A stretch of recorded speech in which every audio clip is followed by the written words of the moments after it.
हर इंसान चाहता है कि वो अल्लाह का पसंदीदा बंदा बने, लेकिन सवाल यह है कि ऐसी कौन सी क्वालिटीज हो सकती है जिनका फायदा इंसान की पर्सनैलिटी और लाइफ में दिखाई दे सकता है। सबसे पहला फायदा यह हो सकता है कि गुड कैरेक्टर इंसान को रिस्पेक्ट दिला सकता है।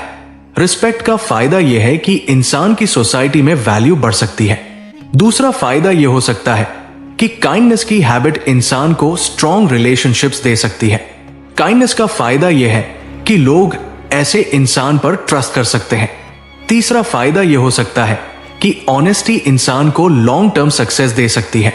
ऑनेस्टी का फायदा यह है कि इंसान का रेपुटेशन स्ट्रॉन्ग हो सकता है। चौथा फायदा यह हो सकता है कि रेगुलर नमाज पढ़ने की हैबिट इंसान को डिसिप्लिन दे सकती है।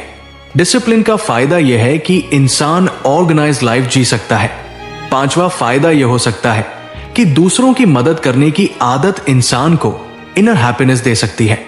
हेल्पिंग नेचर का फायदा यह है कि इंसान को इमोशनल सेटिस्फैक्शन मिल सकता है।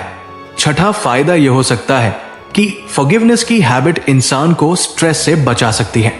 फॉरगिवनेस का फायदा यह है कि इंसान नेगेटिव इमोशन से दूर रह सकता है। सातवां फायदा यह हो सकता है कि पेशेंस इंसान को स्ट्रॉन्ग बना सकता है। पेशेंस का फायदा यह है कि इंसान डिफिकल्ट सिचुएशंस में भी स्टेबल रह सकता है।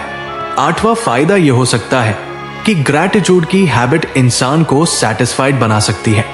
ग्रैटिट्यूड का फायदा यह है कि इंसान कंप्लेंट्स कम कर सकता है। नवा फायदा यह हो सकता है कि इस्तिग़फ़ार पढ़ने की हैबिट इंसान को सेल्फ इंप्रूवमेंट की तरफ ले जा सकती है। सेल्फ रिफ्लेक्शन का फायदा यह है कि इंसान अपनी मिस्टेक्स सुधार सकता है। 10वां फायदा यह हो सकता है कि गुड इंटेंशंस इंसान को पॉजिटिव डायरेक्शन दे सकती है। गुड इंटेंशंस का फायदा यह है कि इंसान मीनिंगफुल लाइफ जी सकता है।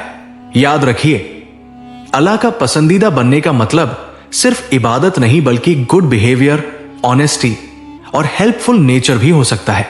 अगर इंसान इन हैबिट्स को अपनाने की कोशिश करे तो उसका फायदा उसकी पर्सनैलिटी, रिस्पेक्ट और मेंटल पीस में दिखाई दे सकता है। इसलिए कोशिश करनी चाहिए कि इंसान डेली लाइफ में अच्छे कैरेक्टर को डेवलप करे, क्योंकि कैरेक्टर का फायदा पूरी लाइफ में दिखाई दे सकता है।